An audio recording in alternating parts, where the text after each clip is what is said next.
Welcome to another episode of the Mad Black Dad podcast. Today we'll be joined by a content creator by the name of TrustThaVision. He's a dad, streamer, and does cosplay. We talk about co-parenting, getting our kids into gaming, and he hits with a question that really challenges me. I had a couple tech issues, so we lost about half of the conversation, but I still got plenty of good content. And everyone's kind of looking for that justification to make my story valid so that you care about it. But in reality, you don't need people to feel bad for you. You need them to show empathy, and that's not something that most people can do. Just relate, even if it didn't happen to you. Just understand that there's some things about life you can't explain. And people don't know how to show empathy. People don't know how, and I think that's in part because they weren't shown how. True. So I think about my mother. And her relationship, not just with me, but also my sister and some of her siblings. I'm like, man, that's tough. And then you look at my grandmother, and God bless her, you know, she don't always show that much empathy either. So it's like, okay, so here's the direct line, right? Okay, so you were hard on your kids for whatever reason, could be systemic issues, personal issues, whatever. You were not able to extend this thing, empathy, to your kids. And now they have kids and they're not extending empathy to their kids, which would be me and my cousins. So now we get to this point where all of us are like, that's not right, that's not right, and that's not right. And looking at us like, well, what the fuck you talking about? I'm like, y'all are wrong, or you come off as wrong, or you're not showing any empathy, or you act like you don't care. All of these things are like synonyms in some way, shape, or form. And it's just like, so like we had this really big family issue, and a family member went to jail over it. I called my uncle. And, I'm trying to explain to him, hey, did you hear what happened? This is what happened. And then he had jokes. And I'm like, no, this isn't a joke. Like, this is serious. And then once I said that, he's like, oh, well, what you like, now he wants more information. I'm like, but you led with a joke. And then after I gave him the additional information, he was like, so when you coming over? I'm like, well, how did you just wash over that? Like, no. That's. And so I talked to his daughter, my cousin. She was like, yo, mama, him, everybody else in that generation, they literally just might not have the ability or the capacity to go that deep.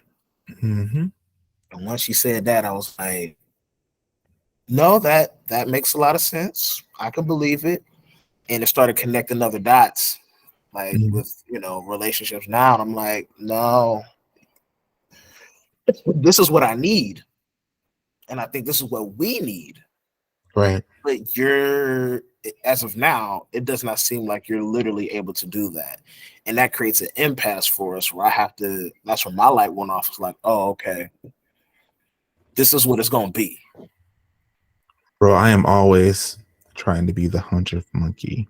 Are you familiar with the concept? With what? The 100th monkey. No, I don't know nothing about that. So back in the day where, we was very, very familiar with dropping atomic bombs and stuff, right? Oh, it wasn't that long ago. Right. So this is more of a thing. They used to bomb islands because, of course, they did. But they want to see if life will be sustainable after you bomb it. So what they did is they put a bunch of monkeys on an island and they wanted to see if they could live. So what would happen is they eventually found the coconuts that was on the trees, but they was getting sick and dying off due to radiation from the coconuts, because of course it would, right? Right. So what they did is they took one monkey, they showed it how to wash the coconut before consuming it to avoid getting sick, and they just placed it back in with the rest of them. So you have this one monkey taking a coconut, washing it off, and eating it. And that monkey was seen as weird, not with everybody else, seen as an outcast at first. But it took one person. I'm like one additional one. But you know what? I'm gonna try that too. He seems to be all right over there. I'm gonna give it a shot. So then you got 2 people doing it, then 4, 5, 10, and you keep going until you get to 99. And then when that last one, the 100th monkey does it, they all start doing the same thing in unison, where they all came to the conclusion that this is the best outcome because it was enough of a dent in our society to prove that this is right. No one had to tell them that. No one had to remove them from their families to educate them. They all got the memo at the same time. And I feel like the hardest part in life is trying to understand where you provide impact at. And because you never know what actually sinks into people's mind. You don't know if it's like one line, if it's everything you said, if it's just one word, a mannerism. You don't know what impacts people. But my personal goal is to always be the 100th monkey so that I can then create a wave that would then change stuff. But you don't know what it is. You don't know what's going to be what actually creates that trigger, but you want to attempt. And I feel like if people just haven't tried, that would be worth it. I think it would, but when you're talking about like breaking from the norm, nobody wants to be the first one over the hill. You don't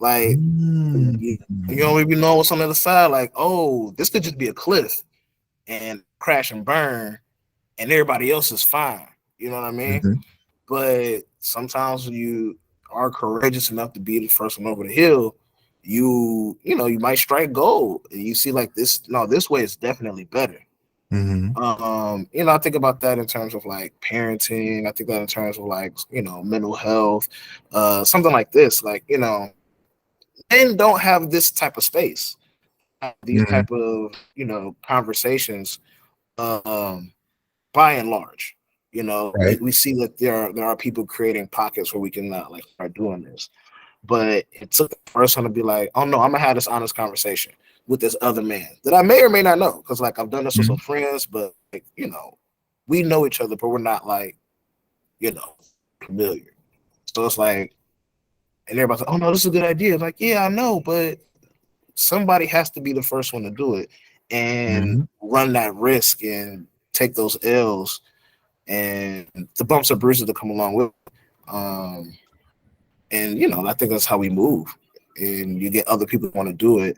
And next thing you know, now it's not just one quote unquote mad black dad, but it's all of us that are mad, but also trying to heal and doing this work and raising, healthy children and living healthy lives. I think if you really think about it, everyone nowadays wants to be the first one to do blank, but they're doing it for the wrong reasons. That's true too. There's a lot of people who want the credit for saying I did this first, even if they didn't. They want that acknowledgement. Look at what I did. Do you see my backpack? But dude, there are so many sad backpacks in the world. You have no idea. Do you? wait. Okay. Pause. Are you familiar with my saying of the sad backpack? Would you like to know what the sad backpack is? Since you're an educator, you're in the school system. I've never used my backpack as an analogy.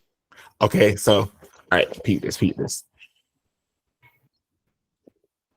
First day of school, you see a bunch of kids coming in with a bunch of new things. People are really excited to show off their shoes, their new pencil, whatever it is they got going on. And it's that one kid that has like the awesome backpack, and everyone knows it. Everyone's like, "Oh man, your backpack looks awesome." Like who is it? They're excited to explain it, and they're like, "Man, this backpack made me get recognized."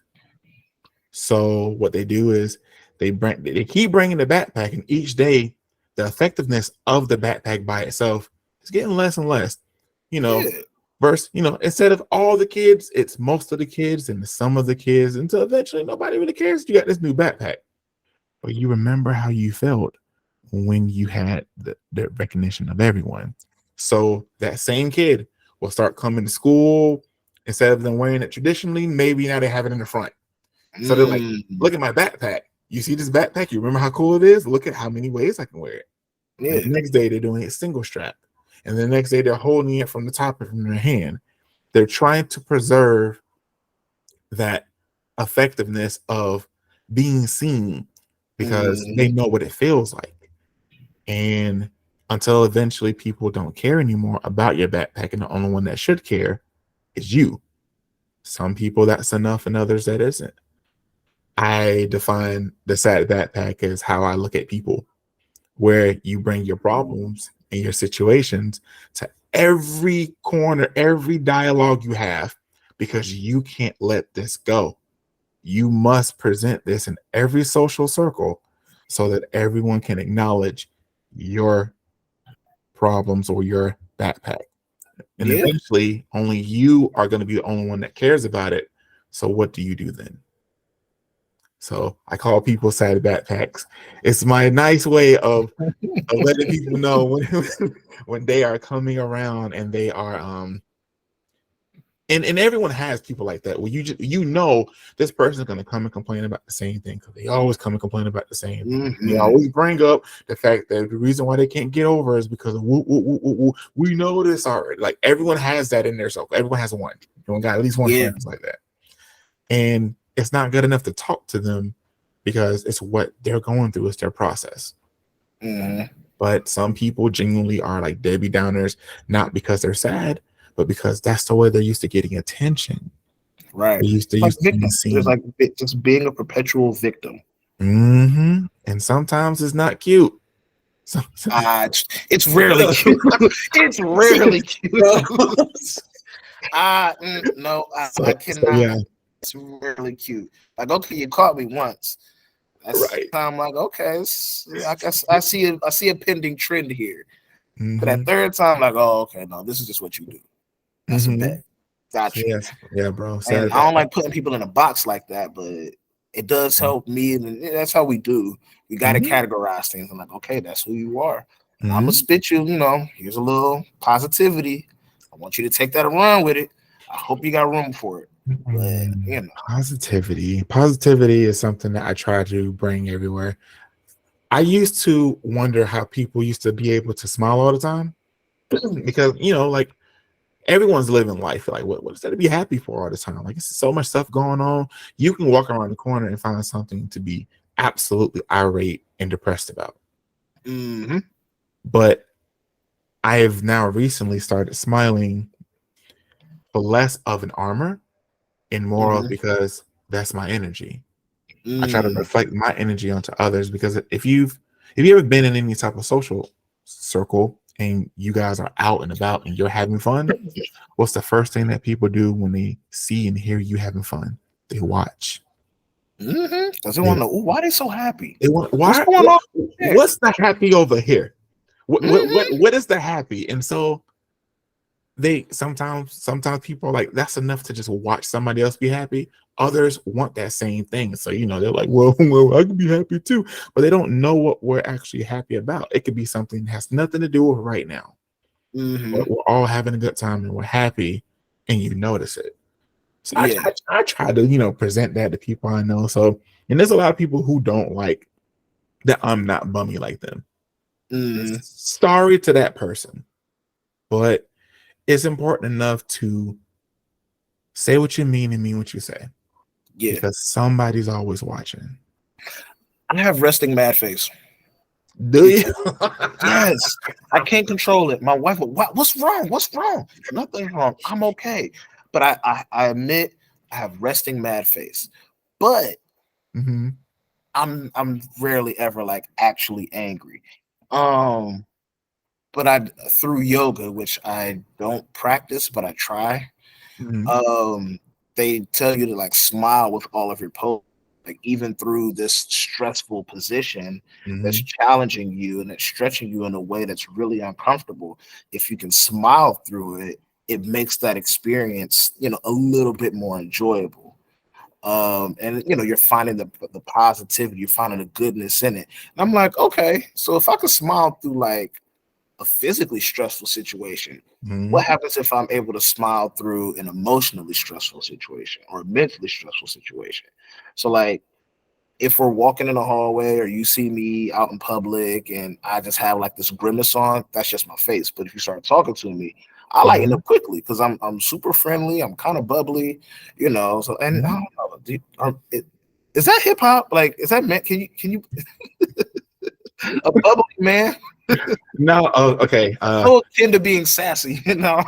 The word I define myself as is eccentric. Okay, I am an eccentric individual because I like dope stuff. All these things that I find is dope. Like fair. it may not look becoming half of the time, but you also can't define what makes me happy. You Mm-hmm. can't tell me who makes me happy, what Mm-hmm. makes me happy, and how they Mm-hmm. make me happy. You can only watch, observe, and assist when you can. I don't know if you ever had a friend that like you're just watching the downward spiral happen, and you're just like, man, it's like everyone knows where this is going to end, but you. Everyone knows the ending of this story, but you. But you can't tell Mm-hmm. them any differently because Mm-hmm. they don't see it. I had a friend like that. I wouldn't call us friends anymore, but I know exactly who he is. I can give you his Instagram right now. Things went south Yeah. very fast. And all of us, friends, family, we all watched it and we all warned him, like, you got to change. Like, this cannot keep up. Mm-hmm. And he got locked up. And he's out now. Mm-hmm. And I don't know how that's affected his life, but I imagine it's much more challenging than it could have been. Mm-hmm. But you just watch him, and it got to a point where it's like I can't do nothing else. If you don't want to do it, I absolutely can't do it because it's yours. Mm-hmm. I feel like to be able to look at someone and just you feel like you can identify their story just based off of looks. Mm. It's so 2023.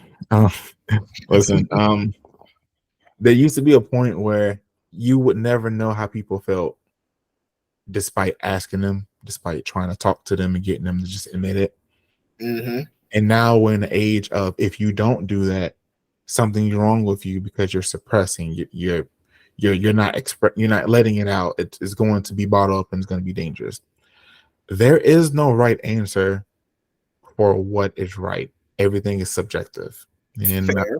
I feel like when you accept something as being subjective, you know that it always changes and it doesn't always make sense. It's based off of how you feel. Because I work in the space of mental health, I know about this gray area, Mm, right? But mm, it's so many people that live in this black and white space. It's like it may not. There's more than one, right answer, but there's definitely wrong answers. And that's what people like just kind of struggle to deal with. Like, okay, no, you don't have to take route A. You could definitely take route B or C or D and be just as fine. But if you do EFG, you will. It's gonna end bad. Schrodinger's cat. That's actually that's the most simplistic answer for. Are you familiar with Schrodinger's cat? I don't know none of these proverbs and analogies you Okay, keep bringing up. no, no. I'm 0 for 3. I'm 0 for 3. I don't know this shit. Okay, it's fine. It's fine. It's fine. Listen, only because I practice in explaining things the correct way, and then I practice explaining things the relatable way. They are not always the same thing. Facts. Schrodinger's cat. It's based off an experiment where a dude put poison in a glass vial and a cat in a box and left it there. Right? Okay. I'm paraphrasing like a mug, but I mean, no. This makes sense though. yeah, I could see a middle-aged Anglo-Saxon man doing this type of experiment. right. So you do that, and what happens to the cat? I guess eventually it's gonna open up the vial and take the poison. Well, that's the thing. When you leave the room and you know that there's endless possibilities, whatever it is you think is the right answer is the right answer. Mm. Because there's no way for you to know unless you physically go back and you find out. But that's not how life works. If there's a box and it's unopened, it remains unopened to you. To someone else, they could come in and they could see that the cat's, face first dead. You can see that the glass vial is just sitting there. You can see, maybe the cat just got out the box. We don't know. Whatever it is that you think is the correct answer in that situation is fair. And that's Schrodinger's cat. Oh, okay. Yay! And, learn a new thing. Yay! Learn something useless every day.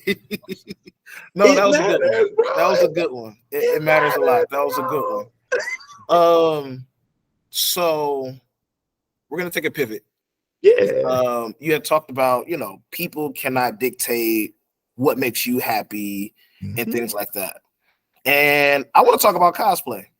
And not just the fact that you do it, and but how it relates to like parenting. Does your son, is he aware, or to, as much as a 3-year-old is, about your cosplay? He's aware that Daddy dresses up. He thinks it's fantastic.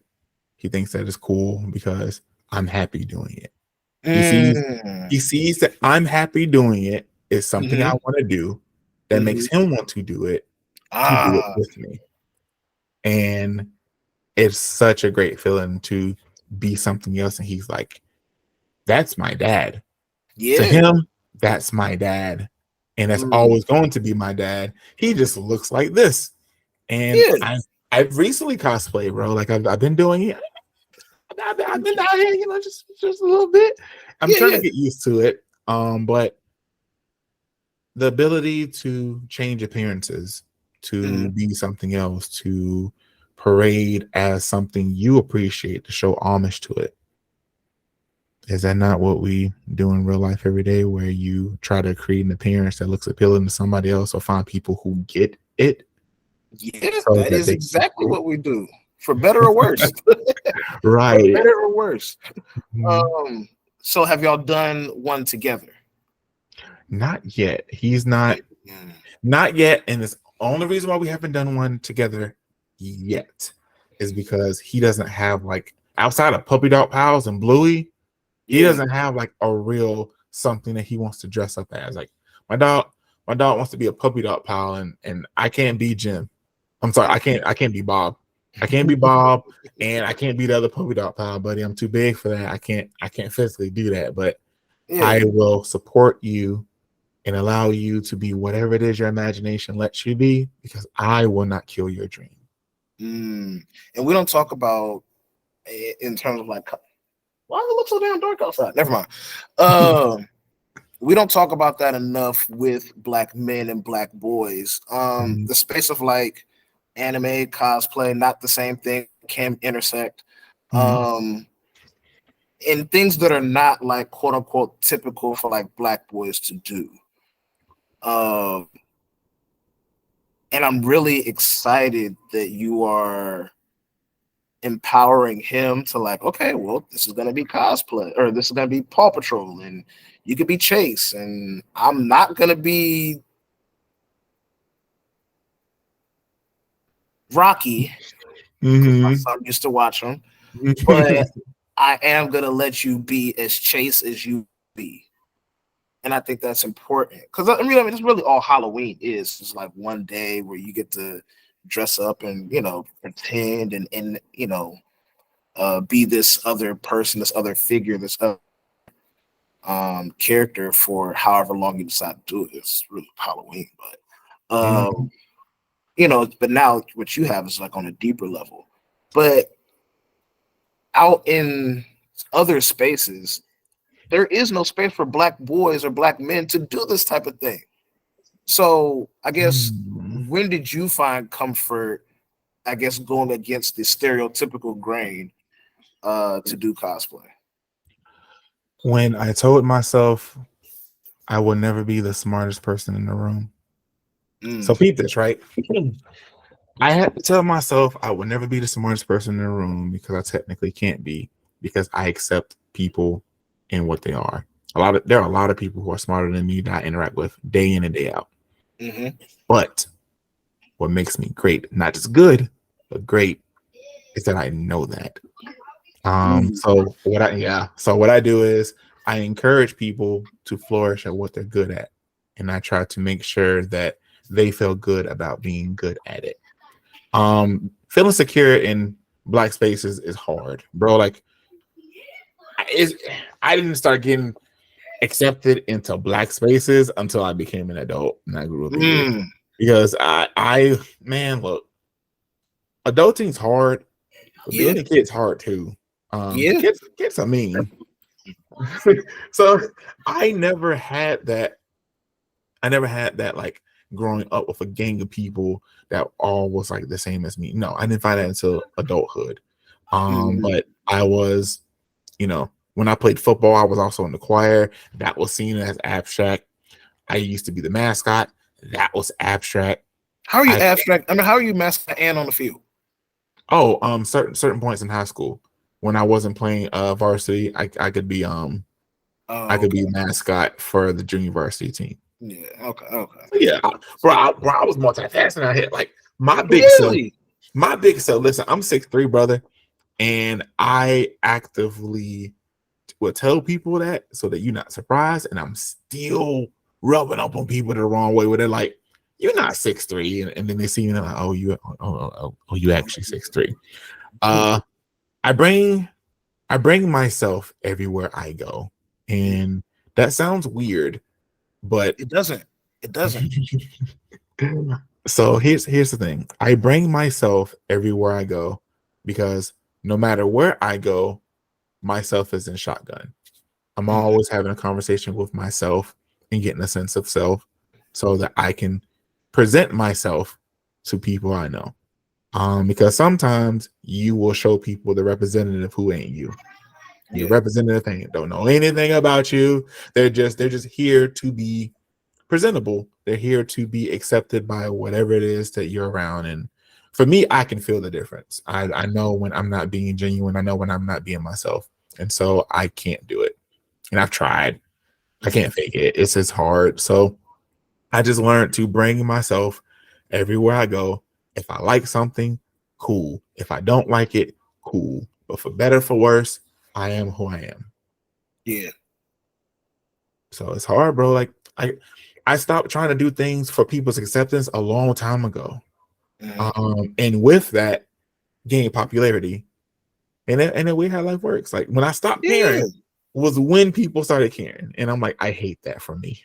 But I love that for you because you are being yourself. You're living this authentic life, and now you're getting the approval.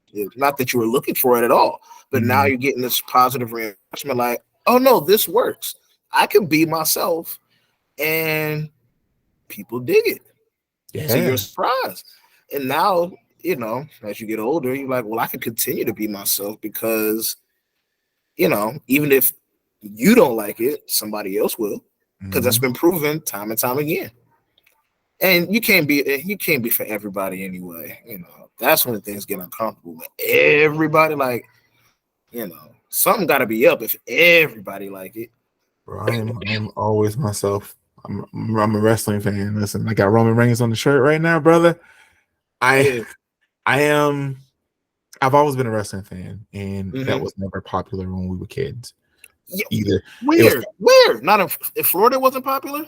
It wasn't popular to kids who wasn't into it because it was more popular to make fun of the kid who was into wrestling, even though they all looked at wrestling. Everyone looked at wrestling. Everybody watched wrestling. But everyone didn't admit that, bro.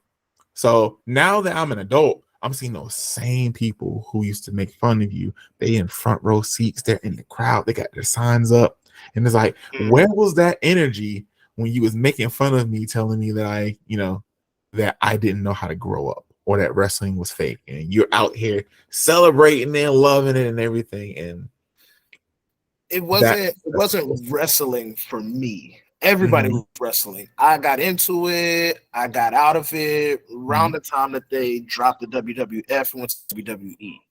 Okay. But that's also at a point where I had somebody did like a report, and they did like a documentary on basically the magic behind wrestling. And when I saw that, I'm like, that destroyed everything. So like all the magic behind it, what made it like pop and made it real. I'm like, I ain't even with this anymore. Now that You I saw know the business of it all. yeah, now that I see the business, that's not cool, you know. Because like you see a power driver, like, oh, he really dropped him on his head. No, he didn't. But that's okay. Like, so now that I'm like in my 30s, I'm like, oh no, it's still fun because it's extremely athletic. But for me, like in that correlation, it was anime. Okay, I can see that. Nobody, they thought it was weird. Why are you watching that? That's not real. Of course, it's not real. It's a cartoon, goddammit. But you know, they thought you were weird. And I'm not running down the hall with my hands behind my back, but I watch it. You know, no, I don't dress up, but I watch it. And if you start talking and I catch something that I know, I'm gonna talk about it. But you know, so you know, you call a nerd and you do all the stuff, but now ESPN and Bleacher Report are making a whole fake anime with the players and all this other stuff. And I'm like, you see edits with Steph Curry and LeBron turning into Super Saiyans, and I'm like, now I'd be damn. I really could have used a Super Saiyan Michael Jordan. Right. But didn't have it. Oh, because it was weird back then, or at least that's how they tried to paint it. But now maybe it's because all the people that was watching it back then are now making the designs and the edits now. It's like, well, no, this is coming with me. Right. And you know, so it's like now it's kind of cool in certain spaces. But most black kids, at least when I was growing up, wasn't watching it. You was called a weirdo if you did. True. So things have a way of coming all the way back around.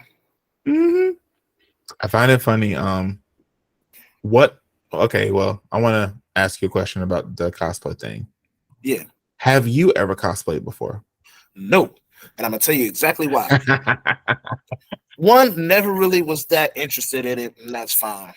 But I was in undergrad and I was going through a time where I decided I'm gonna grow my hair out. So I had a big old afro. Well, it wasn't that big. It was about a medium afro, but enough that like it held its own shape.